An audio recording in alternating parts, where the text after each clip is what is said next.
was a drifter, lost and broken, until a Lakota healer found him. But the love that bloomed between them was a wildfire, forbidden and dangerous, threatening to consume everything they knew. Before we get into this tale, let us know in the comments, where are you watching from, and subscribe if you want more content like this one. The sun beat down with an unforgiving malice, a brazen gilded hammer striking the anvil of the desolate plain. Every breath was a rasp, a tortured tearing of air into lungs that felt like brittle parchment.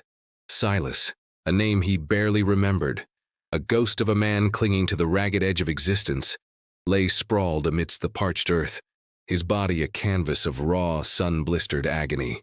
His vision swam, a kaleidoscope of ochre and burnt umber, the vast, indifferent sky a shimmering dome above his fading consciousness. He'd been running, though from what or whom felt distant now, a forgotten echo in the cavern of his skull. The thirst was a living thing, a serpent coiled in his gut, its fangs sunk deep, draining the very essence of his being.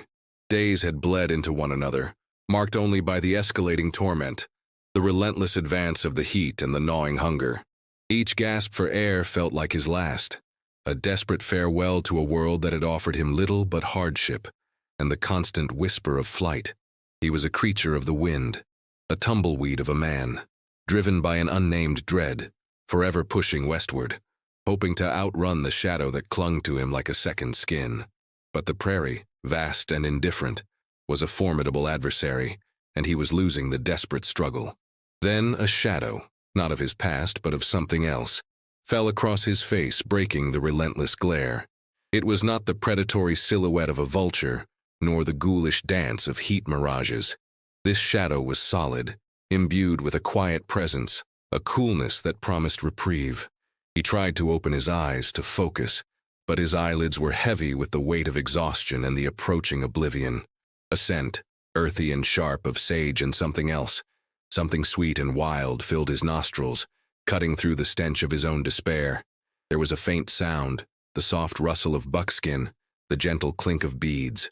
He felt a touch, surprisingly light yet firm, against his brow, a cool compress that seared away the fever's fire, if only for a fleeting moment. A voice low and melodic, speaking words he did not understand, yet somehow, in the depths of his fading awareness, it resonated with the soothing cadence of a forgotten lullaby. He drifted in and out, moments of lucid pain interspersed with stretches of blissful unconsciousness. He felt himself being moved, a gentle rocking motion, the rhythmic creak of leather. It was not the harsh jostle of a wagon, nor the rough drag of a horse. It was something else, carried with care, with a strange, almost reverent touch.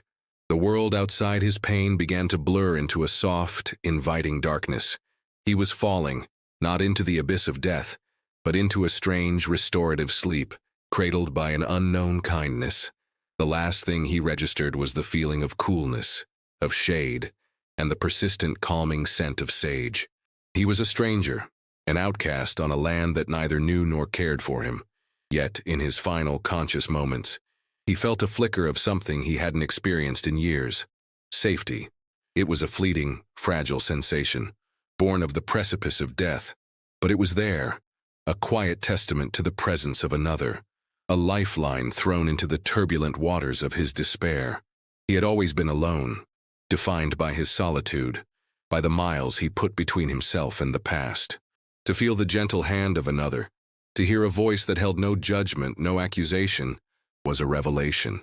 It was a betrayal of everything he thought he knew about the world, a crack in the hardened shell he had built around his heart. And then, only darkness, deep and welcoming, a respite from the cruel, relentless sun. He surrendered to it, a final, weary sigh escaping his lips, a man adrift finally reaching a shore, however uncertain.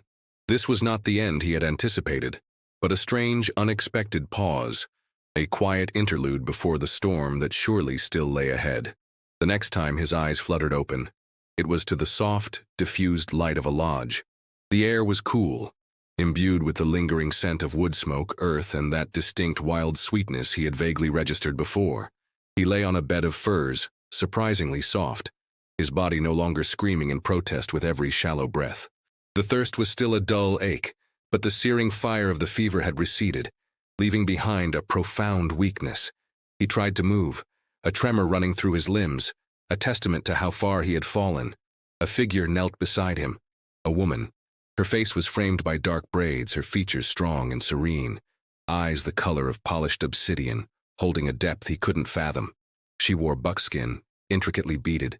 Her hands, agile and graceful, were preparing something in a small bowl. She moved with an economy of motion, every gesture deliberate, purposeful, embodying a quiet strength that transcended his understanding. She wasn't young, not precisely, but carried herself with the ageless wisdom of the land. She looked up, her gaze meeting his, and there was no fear, no judgment, only a quiet, steady compassion. She offered him a small, carved cup, her fingers brushing his as he reached for it. The liquid inside was cool, earthy, with a subtle bitterness that awakened his parched throat. He drank deeply, the relief immediate, a slow, gentle quenching of the fire within him. She watched him, her expression unreadable, yet her presence radiated a calmness that seeped into his very bones. He tried to speak, his throat raw, a croak escaping instead of words. She shook her head slightly, a soft, encouraging gesture. "Rest," she whispered, her voice a low murmur, the same melodic tone he remembered from the edge of unconsciousness. Her English was accented, but clear, precise. "You are safe here." Safe.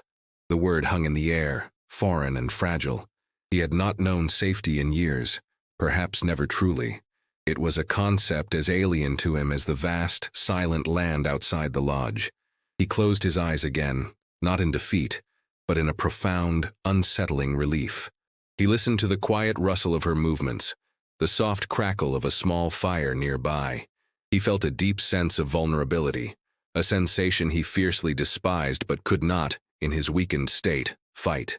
He was utterly at her mercy, dependent on her care, a prisoner of his own broken body. His mind, still hazy, began to reconstruct the fragments of his past, the jagged edges of memories that had driven him to this desolate place.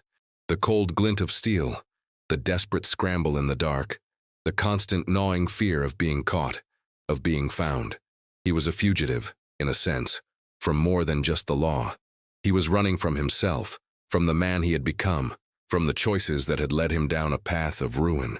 He had imagined himself a creature of self-reliance, a man who needed no one, depended on nothing. Yet here he was, at the mercy of a stranger, a woman from a world so alien to his own, who had chosen to extend a hand of compassion where others would have surely turned away. This was not the American frontier he knew, the one built on fences and claims, on manifest destiny and the relentless pursuit of acquisition. This was a different world, governed by different laws, by the unseen currents of nature and the deep-seated wisdom of the land itself. The quiet hum of the lodge, the scent of herbs, the steady presence of the woman. It was all a stark contrast to the chaotic, violent life he had left behind, a life characterized by desperation and the constant threat of discovery. He was an anomaly here, a pale ghost in a land of vibrant life. The irony was not lost on him. He, a man who had sought to escape all bonds, was now bound by the simple act of being saved. His fate for now rested in the quiet, steady hands of a Lakota healer. The thought was both unsettling and strangely comforting, a paradox that mirrored the vast, contradictory landscape outside. Days blurred into a quiet routine of healing. Ayana, he learned her name was Ayana, the healer. Her hands, skilled and gentle, administered herbal poultices and bitter draughts that slowly, painstakingly, coaxed his body back from the brink. She spoke little, yet her presence was a constant, soothing balm. He would watch her as she worked, her movements fluid and purposeful, her face often cast in shadow by the dim light of the lodge, revealing only the gentle curve of her cheek, the strong line of her jaw. He learned to anticipate her visits, the quiet clink of her tools, the soft murmur of Lakota words as she worked. He didn't understand the language, but the cadence was calming, a rhythmic hum that lulled him into a state of uneasy peace. He was weak, too weak to resist, too weak to leave.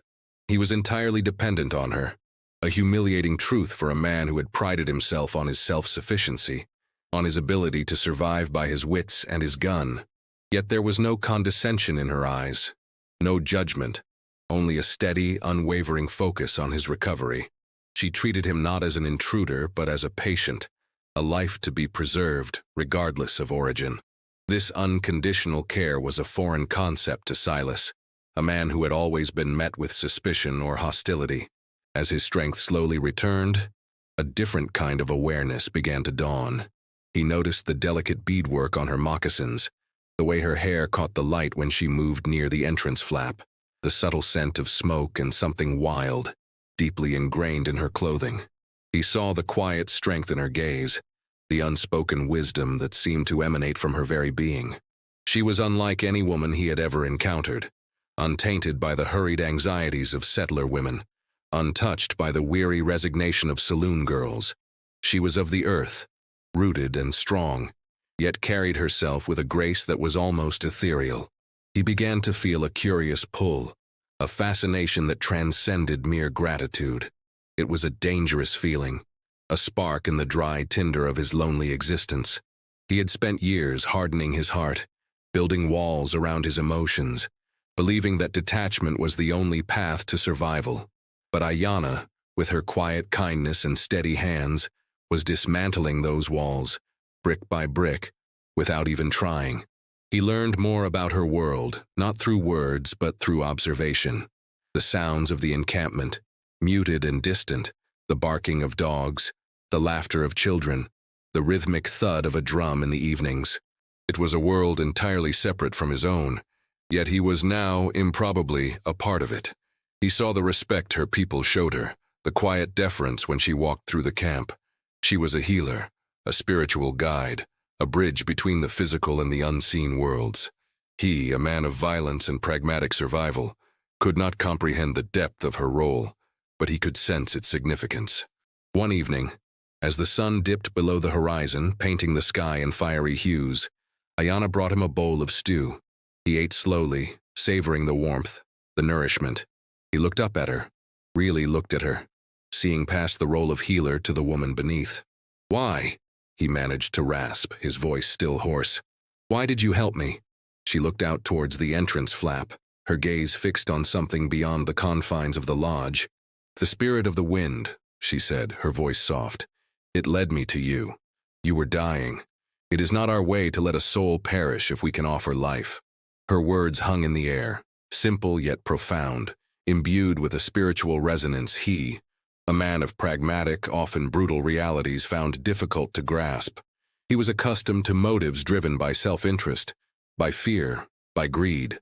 Her compassion was a stark, bewildering contrast. "You are not Lakota," she observed, her eyes now returning to his, a slight knowingness in their depths. It was not a question, but a statement of fact. "No," he admitted, the word a small, painful confession. "I am a drifter." He offered no more, his past a locked vault he dared not open. She did not press him, did not ask for details, for an explanation. This was another surprise. Most people, especially in the scattered settlements of the frontier, would have been consumed by curiosity, by suspicion, but Ayanna simply nodded, as if his answer was enough, as if the past, whatever it held, mattered less than the present moment of his recovery. This quiet acceptance was disarming, more potent than any direct inquiry. He felt a strange urge to tell her everything, to unburden himself of the heavy cloak of his past, but the words caught in his throat, held captive by years of silence and self-preservation. This nascent trust, this quiet understanding that bloomed between them, was a dangerous thing, a fragile seedling in hostile ground. It was an unspoken acknowledgement that they were two souls adrift, bound together by the shared experience of his brush with death and her act of profound, selfless kindness. He had lived a life of constant motion, of never staying in one place long enough to form attachments. But here, in this quiet lodge, under the watchful, compassionate gaze of a Lakota healer, the relentless current of his wandering spirit began to slow, perhaps for the first time in his life. The silence that settled between them was not empty, but filled with unspoken questions, with burgeoning feelings, with the nascent, undeniable hum of something new, something forbidden, beginning to take root. As Silas regained more strength, he began to move beyond the confines of Ayana's lodge, venturing cautiously into the Lakota encampment. The world outside was vibrant, a stark contrast to the quiet solitude of his recovery. Children, with their bright, curious eyes, would sometimes pause to stare at him, their whispers carrying on the wind like dry leaves. Women went about their daily tasks, tanning hides, preparing food, their movements graceful and efficient. Men, some stoic and unyielding in their gaze, others merely curious, watched him from a distance, their expressions unreadable. He was an outsider, a ghost from another world, and his presence was a silent question hanging in the air. Ayana, though less frequently by his side, was still his anchor. She would offer him small bowls of food, simple garments, and a quiet word of advice. "Do not stray too far," she'd counsel, her voice a low murmur. "The land, it has its own ways for those who do not understand."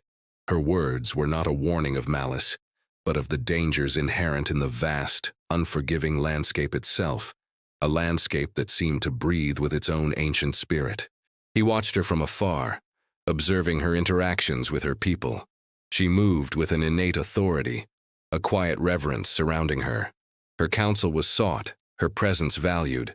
She was not merely a healer of the body, but a keeper of traditions, a conduit to the unseen world of spirits and ancestors. He, a man whose world was built on quantifiable realities, on the tangible weight of a revolver and the cold logic of survival, found himself increasingly drawn to the intangible world she inhabited.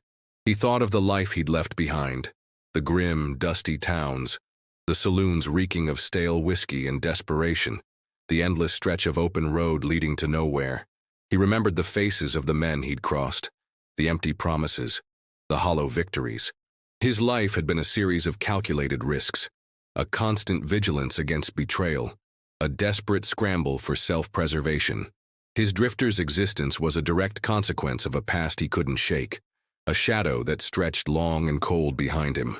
A flashback flickered, unbidden, the cold, unyielding eyes of a man he'd once called a partner, the flash of a knife in the moonlight, the desperate struggle in the muddy street. He'd been forced to make a choice, a brutal, definitive one, that had severed his ties to the world of men and set him on this endless, solitary path. That night, he had become a ghost, a name erased, a future abandoned. He had sought oblivion in the vastness of the West, but oblivion proved elusive. He had become a man who trusted no one, who kept his heart locked away, believing that sentiment was a weakness, a vulnerability that could be exploited. But Ayana was challenging that deeply ingrained belief. Her quiet strength, her unwavering compassion, was a balm to his hardened soul, a light piercing the gloom he had cultivated around himself. One afternoon, he found her sitting outside her lodge, grinding herbs with a mortar and pestle, her movements rhythmic and hypnotic. He approached slowly, hesitant, feeling the familiar prickle of discomfort at his own vulnerability. She looked up, her gaze steady, not surprised by his presence. "You are stronger now," she observed, her voice soft, yet holding a note of quiet authority. "Soon, you will be able to leave." The words hit him with a surprising force, a sudden chill despite the warmth of the sun. Leave. The thought had been a distant, abstract concept, buried beneath the immediate need for survival. But now it was a tangible reality, a future he hadn't fully considered. He would return to his solitary wandering, to the anonymity he craved, to the endless flight. But the idea no longer held the same appeal. He felt a strange reluctance, a burgeoning dread at the prospect of returning to that empty existence. "Where would I go?" he asked, the question escaping him before he could censor it, revealing a vulnerability he instantly regretted. Ayana paused her work, her eyes meeting his, and in their depths, he saw a flicker of understanding, a shared sense of profound loneliness that surprised him. "That is for you to decide," she said, her voice gentle yet firm. "But this land, it is not your land." Her words were a stark reminder of their differences, of the invisible chasm that separated their worlds. He was a white man, a product of a different culture, a different history. She was Lakota, deeply rooted in the traditions of her people, in the spiritual rhythm of this ancient land. Their connection, however profound, was built on an inherent tension, a silent acknowledgement of the boundaries that both defined and confined them. Yet despite her words, the unspoken connection between them continued to deepen. Their conversations remained sparse, but each word exchanged was laden with subtext, with unspoken emotions. He would sometimes catch her watching him, a fleeting warmth in her eyes that sent a jolt through his veins. He found himself drawn to her, compelled by a force he couldn't name, an undeniable current pulling him closer. It was more than gratitude. It was a burgeoning admiration, a profound respect, and something else, something dangerous and exhilarating, that hinted at a deeper, forbidden longing. He began to spend more time observing the Lakota, learning their customs, their way of life. He saw the communal spirit, the deep respect for nature, the stories told around the evening fires. It was a world of stark beauty and ancient wisdom, so different from the fractured, materialistic society he had known. He felt a strange sense of belonging here, a peacefulness he had never known in his restless life. He found himself imagining a life where he could stay, where he could shed the skin of his past and embrace this new, quiet existence. But the thought was fleeting, quickly overshadowed by the harsh realities of their worlds, by the whispers of impending conflict that seemed to hang in the air like a distant storm. He knew, instinctively, that their worlds were not meant to truly intertwine, that their connection was a fragile thing, easily shattered by the forces that constantly threatened to rip them apart. This burgeoning affection, this quiet, unspoken bond, was a radical act in a world defined by division. It was an illicit whisper against the thunder of ingrained prejudice, a dangerous warmth against the cold, hard lines of difference. The unspoken attraction between Silas and Ayanna became a tangible presence, a humming tension that filled the spaces between their sparse words. His gaze would linger on her, drawn to the quiet grace of her movements, the gentle curve of her lips when she offered a rare smile. He saw the subtle shifts in her dark eyes when she looked at him, a flicker of something raw and deeply emotional that mirrored the tumultuous stirrings within his own hardened heart. It was a magnetic pull, irresistible and terrifying. He, the drifter who had built walls so high no feeling could penetrate, found himself dismantled by the quiet strength of a woman who offered only kindness and a steady gaze. He saw the future stretch before him, an endless road of solitary wandering, and the thought now tasted like ash. This place, this woman, had become a haven, a possibility he had never dared to imagine. But the haven was precarious, built on a foundation of unspoken rules and deeply ingrained societal divides. Warnings, subtle at first, began to surface.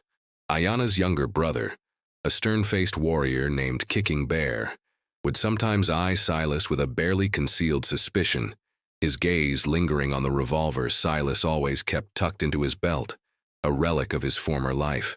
The Lakota elders, their faces etched with the wisdom of generations, would sometimes gather in quiet council, their voices low and serious, their glances occasionally drifting towards the white man in their midst. Silas understood enough of the unspoken cues to know he was being discussed, weighed, judged. He was a trespasser, a foreign element, a potential harbinger of trouble.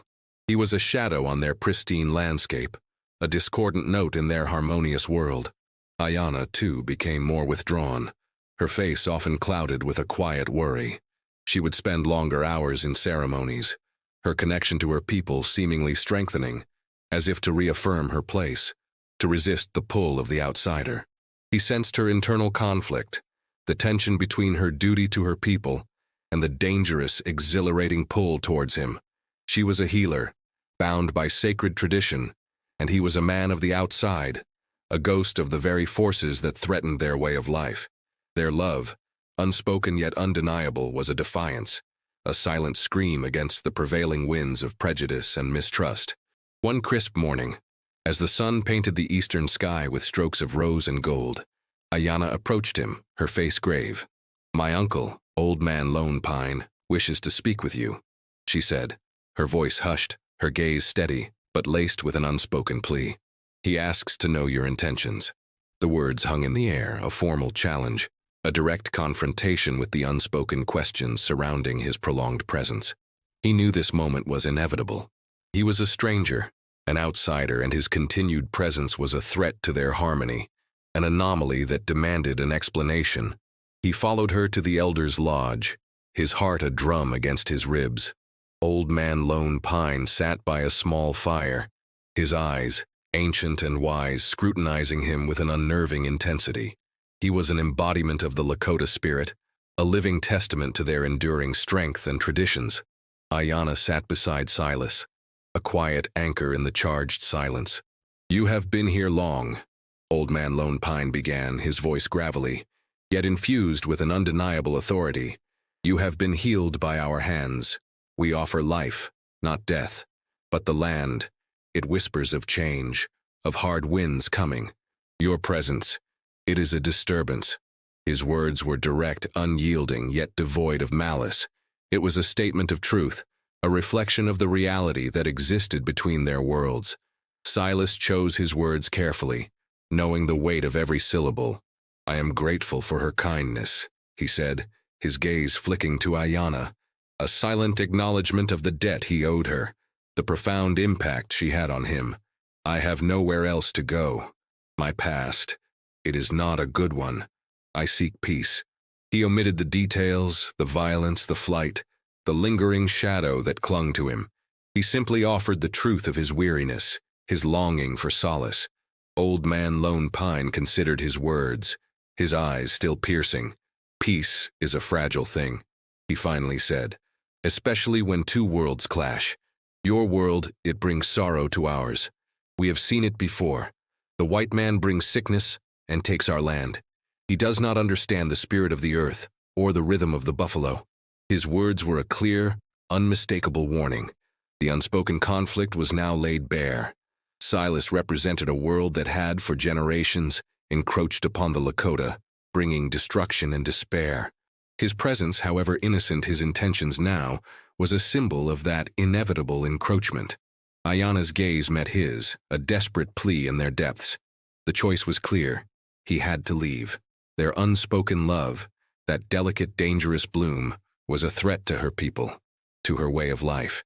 It was a dangerous gamble, a reckless act of defiance that could unravel the very fabric of her existence within the tribe. He understood. This was not about him, or even truly about them. It was about the larger conflict, the historical inevitability of two vastly different cultures colliding. He was a small, almost insignificant piece of that larger, tragic narrative. Yet the pain of the impending separation was a sharp physical ache in his chest, a hollow space where a fragile hope had begun to take root. He knew, with a certainty that chilled him to the bone, that leaving her would be more painful than any physical wound he had ever sustained. He had faced death countless times, but this felt like a true surrender, a surrender of his nascent hope, of the possibility of a different future. The silence in the lodge was heavy, pregnant with unspoken words, with the weight of tradition, and the looming specter of a world that refused to bend. This was the cost of their fragile connection, a silent reckoning in the heart of the Lakota lands. The decision was made silently, by the weight of the elder's words, by the unspoken anguish in Ayanna's eyes. Silas had to leave. To stay was to invite disaster, to threaten the delicate balance of Ayanna's people, to cast a long, dangerous shadow over her very existence within the tribe. The morning he was to depart was cold, a biting wind sweeping across the plains, mirroring the chill that had settled deep within his bones. He stood by the small pile of his meager belongings, the revolver still at his hip, a grim reminder of the world he was returning to.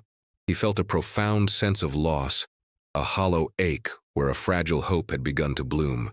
This was not merely a departure, it was an amputation, tearing away a part of him he hadn't known he possessed. He looked at Ayanna, who stood a few feet away, her face a mask of quiet sorrow.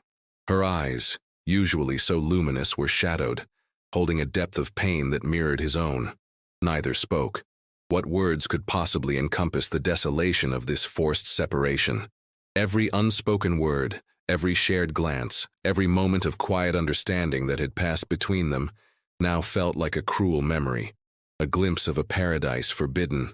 He remembered the touch of her hands as she had tended his wounds, the gentle lilt of her voice when she had spoken Lakota. He remembered the solace he had found in her presence, the unexpected peace that had settled upon his restless spirit. Now that peace was being torn away, replaced by the familiar gnawing of loneliness and the grim specter of his past. He felt a familiar resentment surge within him, a bitterness towards a world that seemed determined to deny him any semblance of happiness. He had spent his life fleeing from the law, from himself, from the consequences of his actions. But this flight was different. This was not about self-preservation. It was about protecting her, protecting the very world that had offered him solace. It was an act of selfless sacrifice, a concept alien to his previous existence, yet now etched deeply into his soul by the profound weight of his love for her. His moral ambiguity had always dictated that he look out for himself, that survival was the only law. But Ayanna had cracked that facade, had shown him a different path, a path of connection, of shared vulnerability, even if it meant ultimate heartbreak. He turned to mount the horse they had provided him, a sturdy Lakota pony, its coat the color of dried earth. His hand reached for the reins, his fingers brushing against the rough leather. He hesitated, his gaze drawn once more to Ayanna. Her eyes met his, and in that protracted moment, a torrent of unspoken words flowed between them. A silent promise, a desperate yearning, a profound sorrow that transcended language and culture. It was a farewell laden with the weight of what might have been, of a future irrevocably altered. He saw the flicker of a single tear at the corner of her eye, a testament to the raw emotion she held captive within her stoic demeanor. He wanted to reach for her, to pull her into his arms, to defy the world and all its imposed boundaries. But he couldn't. He knew the cost, the irreparable damage it would inflict upon her and her people. So he simply nodded, a slow, solemn gesture of understanding, of acceptance, of profound regret. Then he turned away, his heart a raw, bleeding wound. He nudged the horse forward, setting off towards the rising sun, back to the vast, indifferent plains, back to the life of a solitary drifter. Every step of the horse felt like a blow to his chest, each stride taking him further from the only place he had known peace, further from the only woman who had ever seen past his hardened exterior. He rode for days, the landscape blurring into an endless monotony of grass and sky. His mind replayed every moment with Ayanna, every quiet glance, every shared silence. He saw her face in the shifting clouds, heard her voice in the whispering wind. He felt the cold sting of irony. He, a man who had sought freedom in endless movement, was now a prisoner of his own heart, tethered by an invisible cord to the woman he had left behind. He tried to tell himself it was for the best, that their love was an impossible dream, a dangerous illusion. But the words rang hollow, devoid of conviction. The emptiness he felt was profound, a vast chasm stretching before him, deeper and more desolate than any physical landscape. He reached a small, dusty frontier town, a collection of ramshackle buildings that seemed to lean in on themselves, weary under the harsh sun. The noise, the crude laughter, the clatter of horse hooves on the dirt street, felt jarring after the quiet reverence of the Lakota camp. He found a saloon, its interior dark and reeking of stale whiskey and unwashed bodies. He ordered a drink, the raw bite of the liquor a welcome distraction from the gnawing emptiness within. He saw the familiar faces of rough-and-tumble men, of weary women, of the desperation that clung to every corner of this brutal world. He was back where he belonged, amongst the lost and the forgotten, a ghost among ghosts. But he felt irrevocably changed. The quiet strength of Ayanna, the profound humanity he had witnessed in the Lakota camp, had left an indelible mark on his soul. He could not unsee what he had seen, could not unfeel what he had felt. His past, the darkness that had driven him, now felt less compelling, less all-consuming.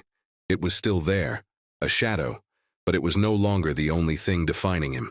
The decision to return was not a sudden revelation, but a slow, agonizing unraveling of his resolve, a relentless pull that defied all logic and self-preservation. Each mile he put between himself and the Lakota encampment felt less like freedom and more like an unbearable weight, an increasing pressure on his chest that robbed him of breath. The frontier towns, once familiar in their desolation, now seemed crudely harsh, their cacophony a grating assault after the quiet harmony of Ayana's world. The faces of the settlers, once merely indifferent, now appeared haunted by a grim determination, a blind ambition that contrasted sharply with the Lakota's reverence for the land. He couldn't shake the image of Ayana's shadowed eyes, the flicker of a tear, the silent plea that had echoed in the moment of their parting. He had walked away, convinced it was the only way to protect her, to spare her the consequences of their forbidden affection. But the separation had not brought peace. It had brought a profound, gnawing agony, a stark realization that a life without her was a life devoid of true meaning. He was a man accustomed to making brutal choices for survival, but this felt like a slow, painful death. He had tried to re-engage with the rough-and-tumble life of a drifter, to lose himself in whiskey and cards, in the anonymity of the endless road. But the past felt hollow, the future bleak. He saw a notice posted in a dusty saloon, a hand-drawn map indicating a new gold strike further west, deep into what was undeniably Lakota territory. The crude lines on the paper ignited a cold dread in his gut. He heard whispers of increasing tensions, of skirmishes between land-hungry settlers and the native tribes. The air was thick with the scent of impending conflict, a storm gathering on the horizon. He knew with a certainty that chilled him to the bone that the peace he had briefly found with Ayana, the fragile existence of her people, was now under direct threat. His moral compass, once skewed by self-interest, now spun wildly, compelled by an urge to protect, an urge he hadn't known he possessed. He remembered Old Man Lone Pine's words, "Your world, it brings sorrow to ours." And now, his world was undeniably encroaching, bringing its insatiable hunger to Ayana's sacred land. He couldn't stand by.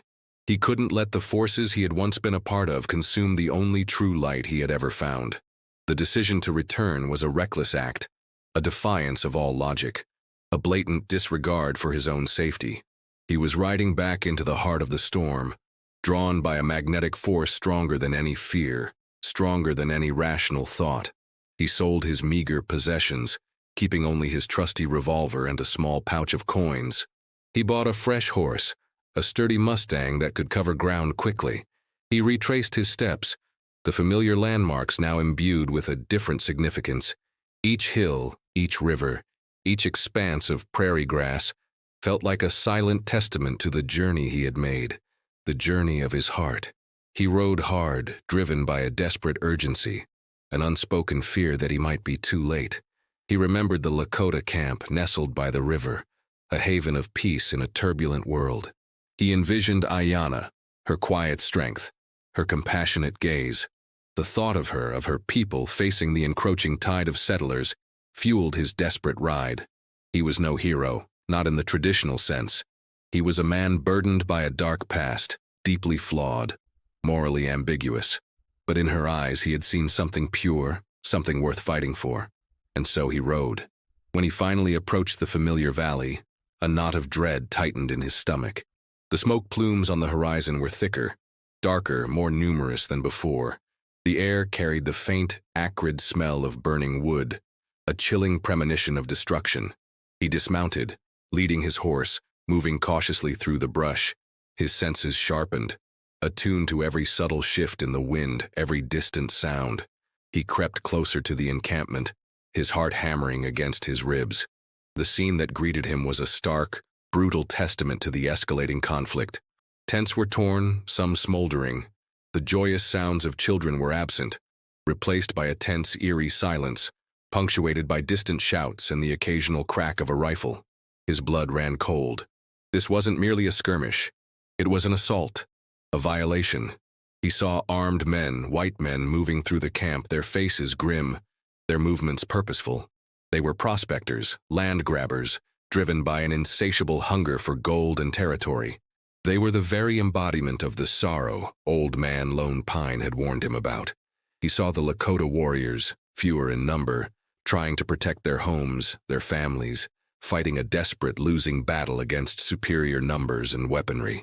Silas moved like a shadow, his past life as a survivor, a man of violence suddenly reasserting itself.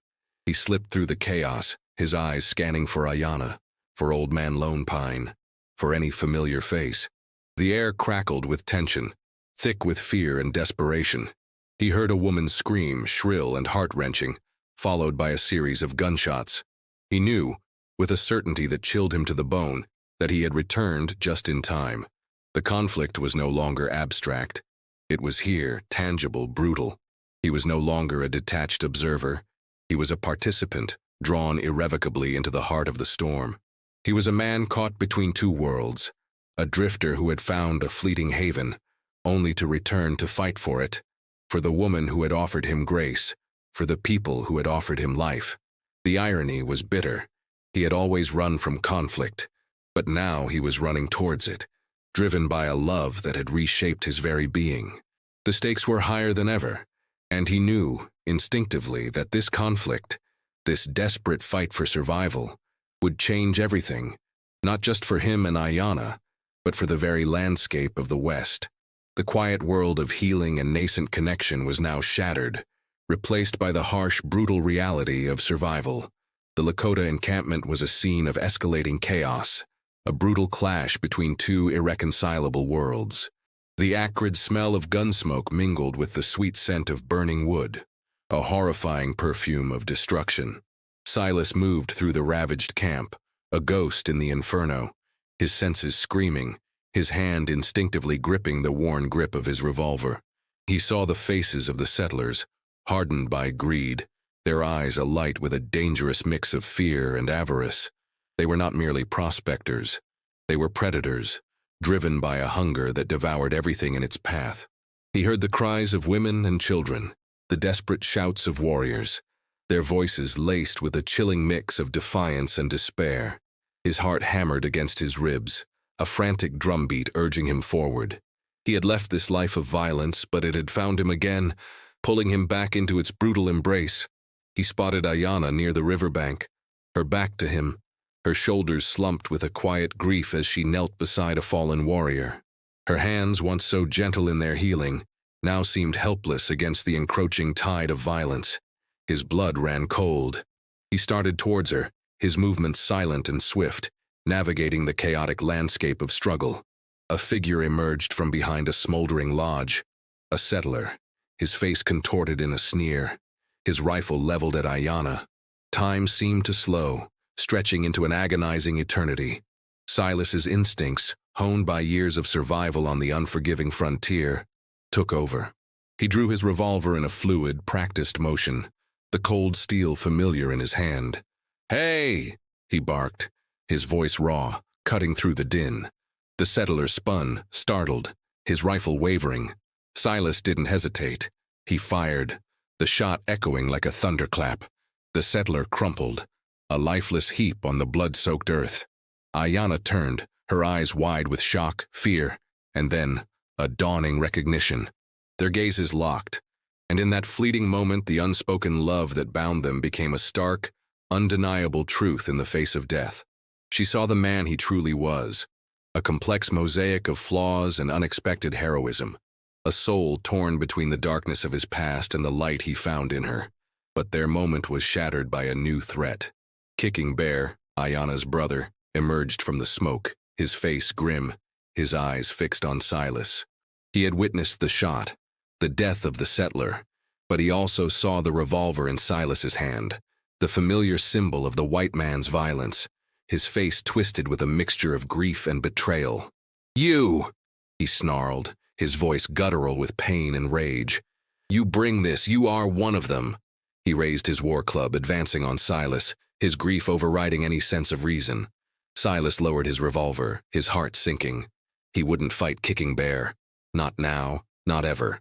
This was a tragedy, a misunderstanding born of shared trauma and deep-seated suspicion. Ayanna rushed forward, placing herself between them, her arms outstretched, a desperate plea in her eyes.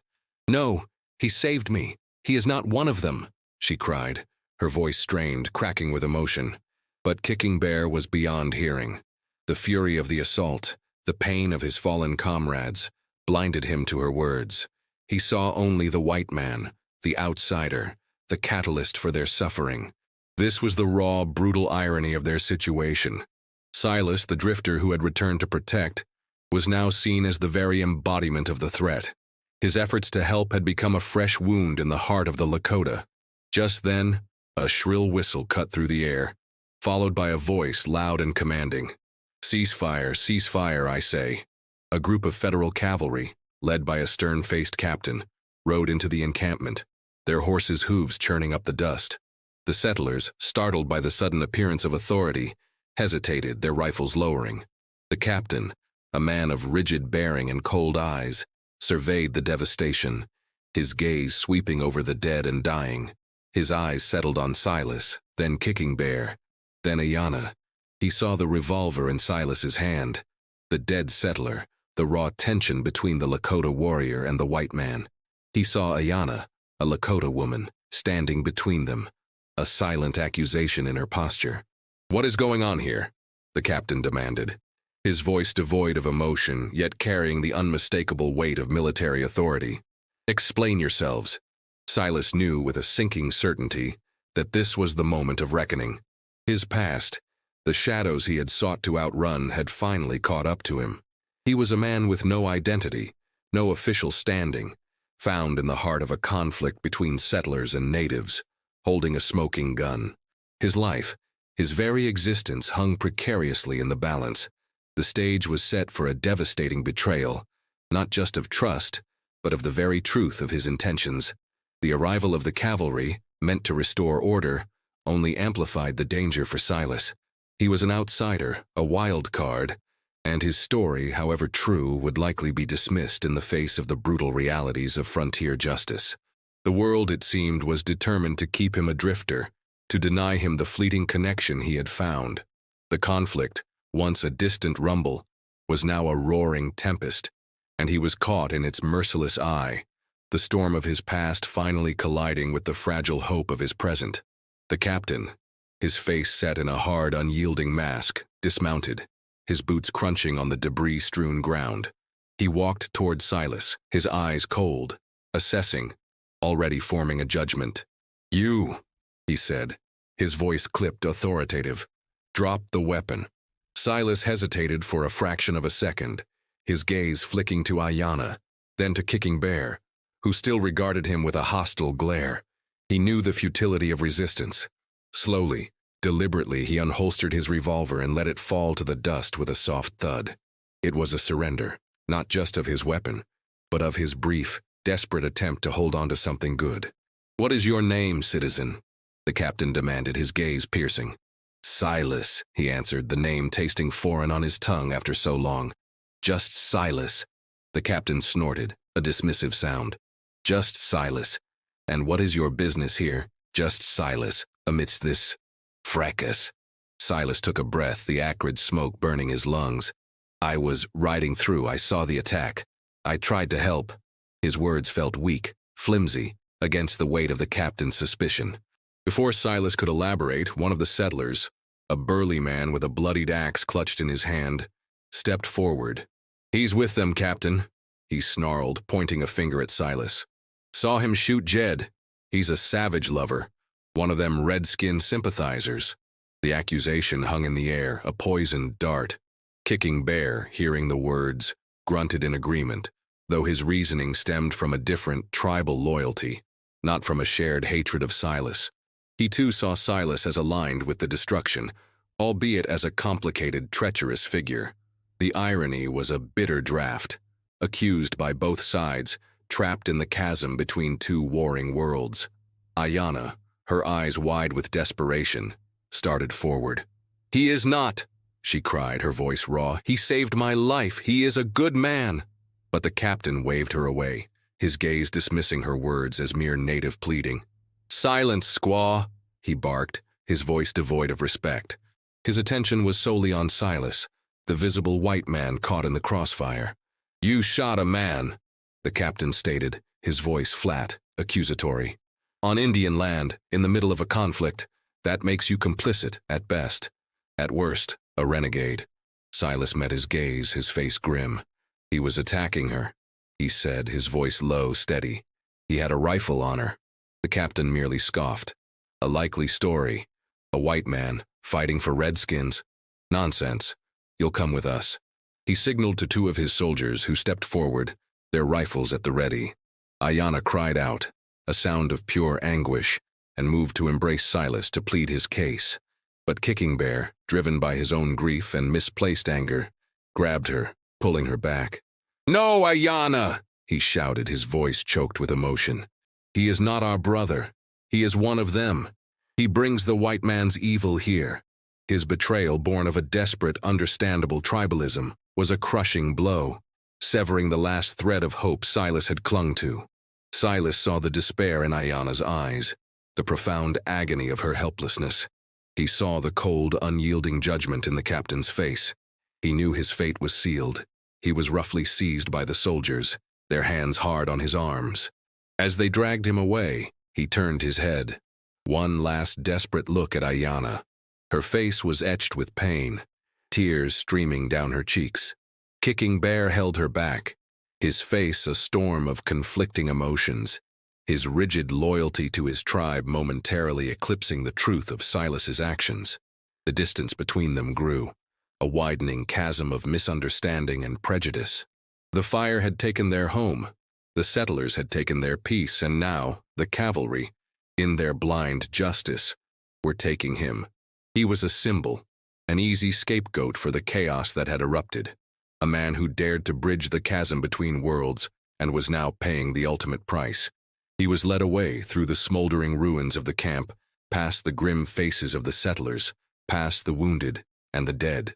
The sound of Kicking Bear's bitter words, Ayanna's anguished cry, echoed in his ears, a symphony of heartbreak.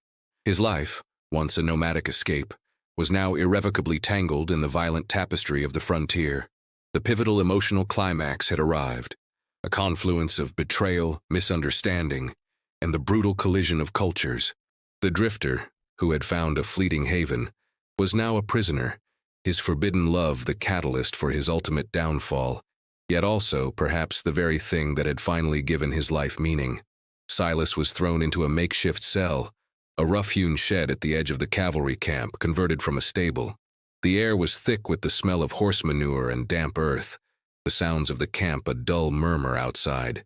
His hands were bound, his body aching from the rough handling. The captain's words echoed in his mind. A white man fighting for redskins? Nonsense. The injustice of it burned, a cold, searing fire in his gut. He had risked everything, returned to a dangerous conflict, only to be condemned by the very people he had sought to help, and by the forces of his own world. The irony was a heavy chain around his neck, dragging him down into despair. He thought of Ayanna, her anguished cry, the betrayal in Kicking Bear's eyes. That betrayal, born of grief and misplaced loyalty, stung more than any physical blow. It was the crushing weight of misunderstanding, the confirmation that some chasms were simply too wide to bridge. He was an anomaly, a man who did not fit neatly into any category, and for that he was to be punished. He remembered the early days of his recovery, the quiet solace of Ayanna's lodge, the gentle cadence of her voice. He had found a glimmer of peace there, a fragile hope that he might shed the skin of his past, that he might finally belong.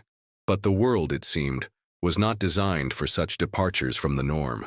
The frontier, with its brutal lines of division, demanded allegiance, not empathy. He was a drifter, and now he was a prisoner, bound not just by ropes, but by the relentless forces of history and prejudice. The captain returned later that day, his face still unreadable. "You'll be taken to Fort Laramie," he announced, his voice devoid of emotion. "For trial. You're accused of abetting hostilities against the United States, of murdering a citizen, and of consorting with hostile savages." Each accusation was a hammer blow, driving home the reality of his predicament. The charges were fabricated, twisted from the truth, but he knew the word of a single drifter, a man with no standing, no past, would hold no weight against the combined testimony of settlers and military authority. His fate was sealed. The prospect of a trial was a cruel joke. He would be judged by men who saw only what they wanted to see, men who would never understand the quiet strength of Ayanna, the profound humanity of her people, or the desperate, selfless act that had led him back to this inferno. He was transported under guard, a bleak journey across the familiar yet now desolate landscape. He watched the plains roll by, once a symbol of his freedom, now a vast, indifferent prison. He thought of the buffalo dwindling in numbers, their ancient thunder silenced by the relentless advance of the white man. He saw the scattered settlements, growing like an insidious disease across the land. The world was changing, irrevocably, brutally. And he, Silas, was a small, almost insignificant casualty in that grand, devastating transformation. He was a man out of time, caught in the relentless tide of history, a wave breaking over him and everything he had briefly held dear. The confinement, the accusations, the impending trial, it all compounded the bitter irony of his situation. He, who had always valued his freedom above all else, was now stripped of it, a pawn in a larger game he couldn't hope to win. His body was caged, but his mind, haunted by memories of Ayanna, was still free to roam, to relive the fleeting moments of connection that had come to define his existence. The deeper he sank into despair, the more profound the memory of her quiet strength became. One night as he lay on the cold, hard floor of his cell, a sudden sharp clarity cut through the fog of his despair. He had been a drifter, a man defined by what he ran from, but Ayanna had changed him. She had shown him that there was something worth running towards, something worth fighting for, even if it meant his own destruction. His love for her, forbidden and dangerous, was no longer a burden. It was the one true thing in his life, a beacon in the pervasive darkness. He felt a profound sense of peace settle over him, an acceptance of his fate. He would face his trial. He would endure whatever came, not as a victim, but as a man who had finally found something worth risking everything for. The hopelessness of his situation remained, but it was now imbued with a quiet defiance, a fierce protective love for the woman who had dared to see him not as a monster, but as a man capable of kindness. The harsh reality of his impending judgment was stark, but so too was the profound shift within him. He was no longer just Silas, the drifter. He was Silas, the man who loved Ayanna, the man who had found his purpose in a selfless act of protection. This internal transformation, however small in the grand scheme of things, was his only victory. The trial at Fort Laramie was a mockery, a foregone conclusion. Silas the drifter stood before a hastily assembled military tribunal, his face grim, his eyes unwavering. The courtroom, a converted barracks, was filled with the stern faces of soldiers and the smug, triumphant grins of the settlers who had accused him. The air was thick with prejudice, with the unspoken assumption of his guilt. He was an outsider, a white man who had seemingly chosen the side of savages, and in the unforgiving landscape of the frontier, there was no greater sin. The prosecuting attorney, a sharp-nosed officer with a glint of self-righteousness in his eyes, laid out the charges: murder, inciting hostilities, treason.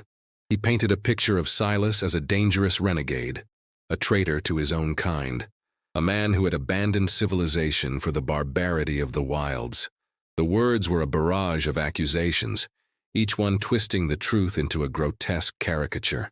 Witnesses were called, the settlers, their voices dripping with feigned outrage, their stories neatly aligned, each embellishing the narrative of Silas's alleged crimes. They spoke of the dead settler, Jedediah Harkins, as a hard-working, innocent pioneer, conveniently omitting his role in the attack on the Lakota camp. They described Silas as a shadowy figure, a man of suspicious demeanor, a silent partner to the Indian uprising. Their testimony was a carefully constructed web of lies, designed to condemn him, to justify their own actions, and to conveniently ignore the brutality of their assault on the Lakota. Silas listened, his expression impassive, his silence a shield against the venomous words. He knew the futility of arguing with a narrative already set in stone.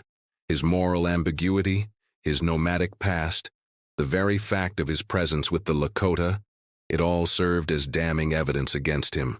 He was a symbol of what the settlers feared, what they despised, a white man who dared to defy the rigid racial and cultural lines of the frontier. The only voice that could have truly defended him, Ayanna's, was absent.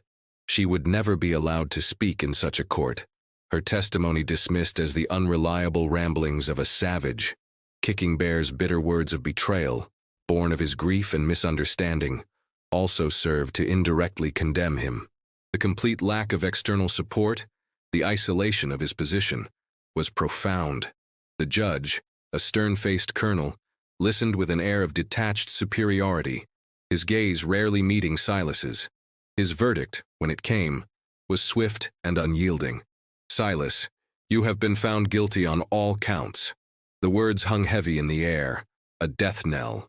"Given the severity of your crimes and the clear threat you pose to the peace and security of this territory, it is the judgment of this tribunal that you be hanged."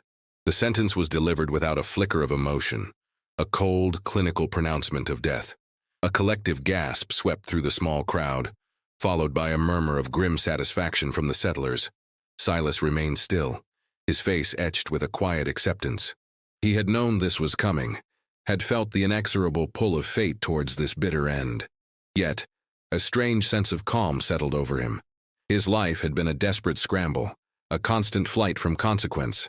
But now, at the precipice of oblivion, he found a quiet dignity. He had chosen to return, to fight for what little good he had found, to protect the woman he loved. And for that, he would pay the ultimate price. He met the colonel's gaze, a flicker of defiance in his own. "You can hang me," he said, his voice low, steady, carrying across the silent room. "But you cannot unmake what has been seen. You cannot erase the truth of what your men did to that camp, and you cannot kill what lives in the heart."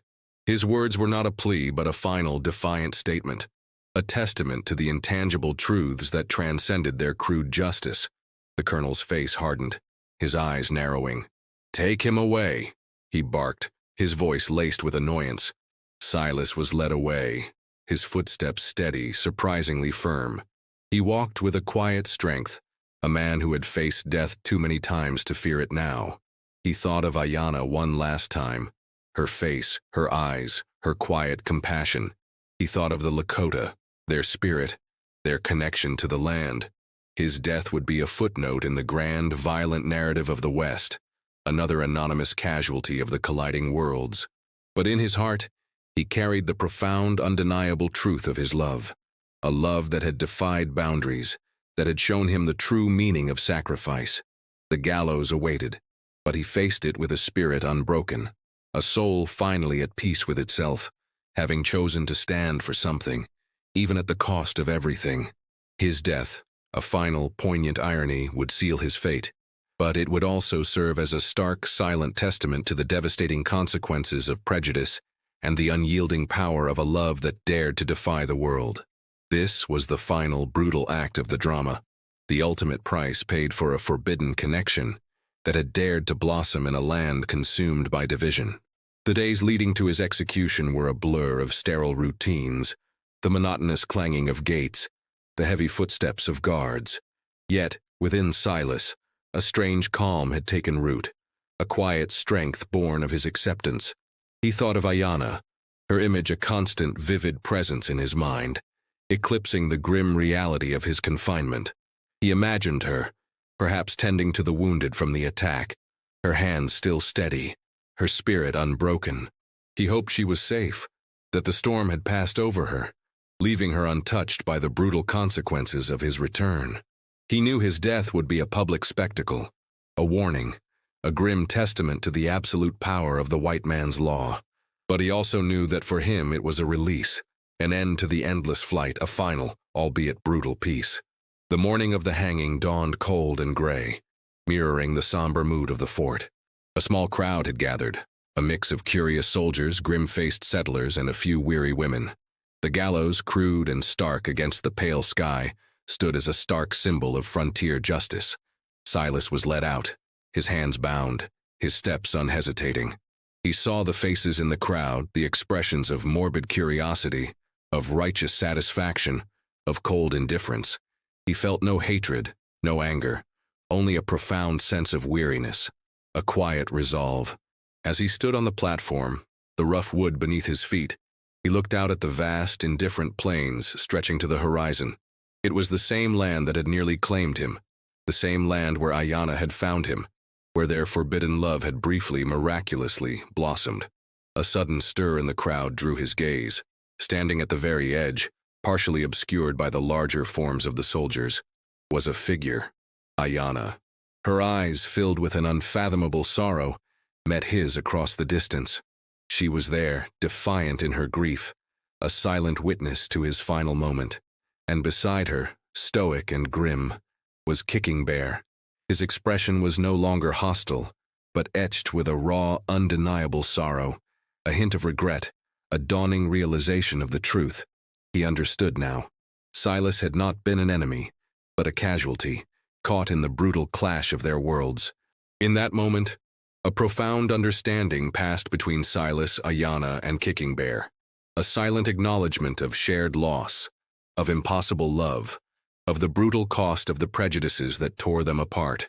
Ayanna, despite all risks, had come. She had come to bear witness, to acknowledge their unspoken bond, to bid him a silent farewell. This act of profound courage, of unwavering love, was his final solace, his greatest triumph. The noose was placed around his neck, its rough hemp chafing against his skin. He took a deep breath, the cold air filling his lungs. He closed his eyes, and in the darkness, he saw Ayanna's face, not in sorrow, but in that first, tender moment of their connection. Her quiet strength, her compassionate gaze. He heard her melodic voice, whispering words of healing. He felt the warmth of her hands, the solace of her presence. He was not alone. His love for her, forbidden and dangerous, had irrevocably changed him, transforming the drifter into a man willing to sacrifice everything for something truly profound. It was a love that had defied boundaries, transcended cultures, and ultimately offered him a final, unwavering sense of belonging. The world might have condemned him, but in the depths of his soul, he was free. He had found something worth dying for, and in that, there was a strange, undeniable victory. The trapdoor beneath him gave way with a sudden, jarring lurch. A sharp, fleeting pain, then darkness. The world tilted, spun, and then quiet. The execution was over, a brutal public display of justice. But the story did not end there. Ayanna, her heart a shattered vessel, stood frozen for a long moment, watching the lifeless form of the man she had loved. Kicking Bear beside her, placed a hand on her shoulder, a gesture of silent comfort, of a newfound understanding that had come too late. He knew now the complex truth, the irony of Silas's fate, a white man who had died for their people, betrayed by both sides. The conflict between the settlers and the Lakota continued, escalating into a bloody tide that would sweep across the plains. But for Ayanna, for Kicking Bear, Silas's sacrifice, however futile in the larger historical narrative, left an indelible mark. It was a stark, painful reminder of the human cost of prejudice, of the devastating consequences when worlds refuse to understand each other. In the quiet aftermath, Ayanna carried the memory of Silas, a precious, painful ember in her heart. She continued her work as a healer, her hands still steady, her spirit still strong, but now imbued with a deeper, more profound sorrow. She taught her people of the kindness of the outsider, of the man who had loved their ways, who had died for an impossible hope. Kicking Bear, forever marked by the events of that day, became a fierce protector of his people, but with a wisdom tempered by understanding. He recognized the complexities of the world, the shades of gray between friend and foe, no longer blinded by simplistic hatred. He carried the unspoken knowledge of Silas's true intentions, a silent testament to the man who defied easy categorization. The plains continued to stretch, vast and indifferent, bearing witness to the relentless march of time, to the unceasing conflict between cultures, to the fleeting moments of connection that dared to defy the odds. The forbidden love between the drifter and the Lakota healer was a tragic whisper in the wind, a poignant story of what might have been. It was a tale of sacrifice, of betrayal, and of the enduring transformative power of love, even in the face of insurmountable odds. The world had changed, irrevocably, brutally, but so too had the hearts of those who bore witness to their impossible connection, forever scarred, yet subtly reshaped by the quiet courage of a man who chose to stand, not to run, for the first time in his life. His death marked an end, but it also sowed a seed of understanding, a fragile hope for a different kind of future, however distant, in the vast unfolding drama of the West.